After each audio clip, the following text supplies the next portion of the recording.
Video പാതിയിൽ വെച്ച് കട്ടായി പോയതുകൊണ്ടാണ്. ഇപ്പോൾ നോഷണൽ പ്രോഫിറ്റ് എത്രയെന്നുള്ളത് നമ്മൾ കണ്ടുപിടിക്കണം. നോഷണൽ പ്രോഫിറ്റ് എത്രയാണ്? 4,25,864 minus 30,000 minus 170 698 minus 154,130 334 minus 8252. Notional profit ആയിട്ട് വരുന്നത് 56,450 ആണ്. ആ 56,450 എന്നുള്ളതിൽ നമ്മൾ എന്ത് ചെയ്യണം? P&Lലോട്ടും ട്രാൻസ്ഫർ ചെയ്യണം, റിസർവിലോട്ടും ട്രാൻസ്ഫർ ചെയ്യണം അല്ലേ? P&Lലോട്ട് ഇനി ട്രാൻസ്ഫർ ചെയ്യേണ്ടത് എത്ര ഫിഗർ ആണെന്നുള്ളത് നോക്കാം. നോഷണൽ പ്രോഫിറ്റ് എത്രയാണ്?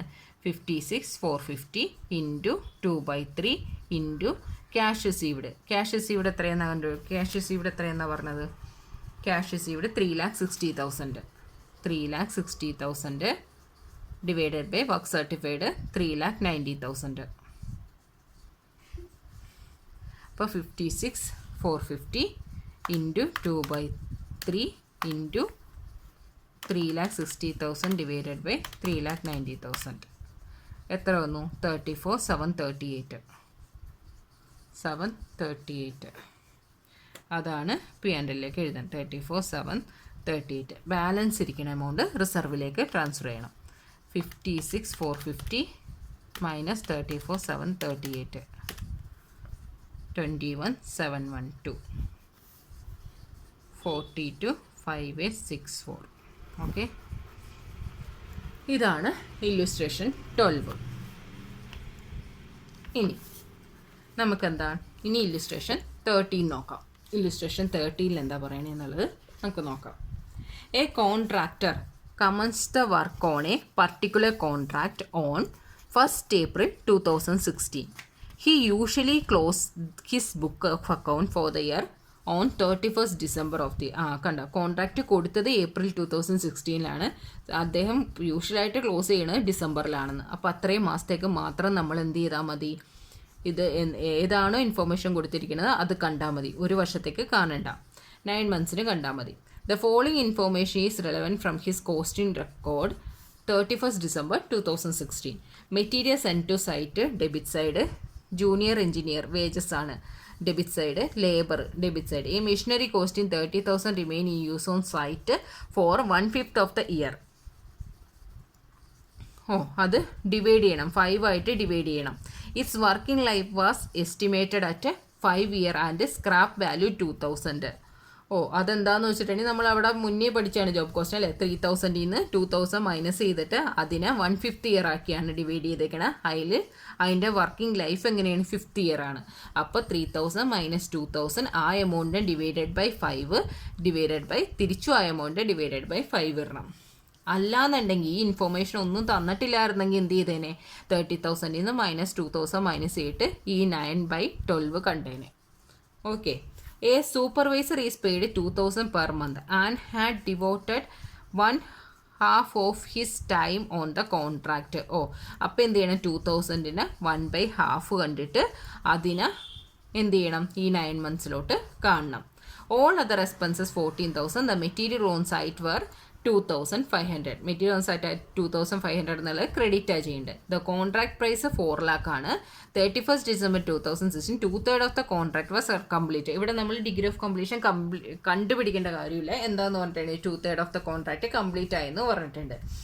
The architect gave certificate only 2 lakh. Work certify ചെയ്തിരിക്കണ 2 lakhനാണ്. അതെന്താണ്? On which 80% was paid. അതിൽ 80% ആണ് പേ ചെയ്തത്. അപ്പോൾ 2 lakhന്റെ 80% ആണ് cash received. Prepare contract account. ഇതിൽ കോൺട്രാക്ട് അക്കൗണ്ട് കണ്ടുപിടിക്കാനാണ് പറയണത്.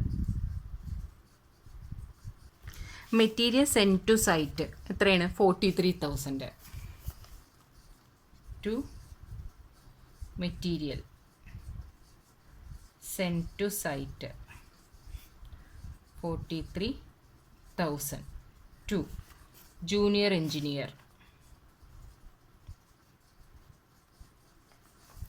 12,620 to wages labor. Okay, 1,220. Okay, machinery costing 30,000 remain in use. Machinery costing അല്ലേ, അതിൽ ഡിപ്രീസിയേഷൻ കണ്ടുപിടിക്കണം. ഡിപ്രീസിയേഷൻ കണ്ടുപിടിക്കാനുള്ള ഇൻഫോർമേഷനാണ് തന്നേക്കണത്. ഡിപ്രീസിയേഷൻ കണ്ടുപിടിക്കുന്നത് എങ്ങനെയാണ്? 30,000 നിന്ന്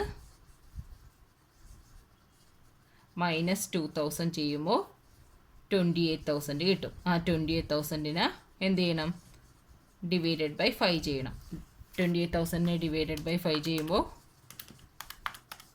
5,600 കിട്ടും. അതിനെയും ഡിവൈഡഡ് ബൈ 5 ചെയ്യണം. അങ്ങനെ 5 ഇയർ എന്നാണ് പറഞ്ഞേക്കുന്നത് അല്ലേ. അപ്പോൾ 1,120 കിട്ടും ആൻസർ. ഓക്കെ.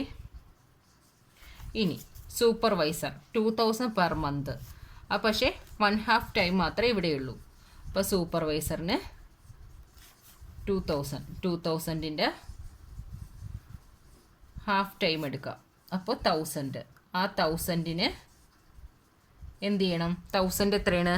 9 മന്ത്സിന് എടുത്താൽ മതി അല്ലേ. അപ്പോൾ 9,000 മാത്രം. കാരണം ഏപ്രിൽ ടു ഡിസംബർ എടുത്താൽ മതി, അതുകൊണ്ടാണ് 9 months. All other expenses 40,000. Balance എല്ലാ എക്സ്പെൻസും എങ്ങനെയാണ്? Other expense 14,000. പിന്നെ material on site by material on site എത്രയാണ്? 2,500.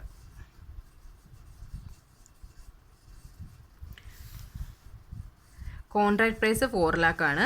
അതിൽ കംപ്ലീറ്റ് ചെയ്ത് ആർക്കിടെക്റ്റിന് കൊടുത്ത് 2 lakh ആണ്. വർക്ക് സർട്ടിഫൈ ചെയ്തിരിക്കുന്നത് 2 lakh ആണ്. അതിൽ ക്യാഷ് അതിൻ്റെ 80% മാത്രമേ സ്വീകരിച്ചിട്ടുള്ളൂ. അപ്പോൾ വർക്ക് സർട്ടിഫൈഡ് എത്രയെന്നുള്ളത് ഉണ്ട് അല്ലേ. ബൈ വർക്ക് ഇൻ പ്രോഗ്രസ് അതിൽ വർക്ക് സർട്ടിഫൈഡ് 2 lakh.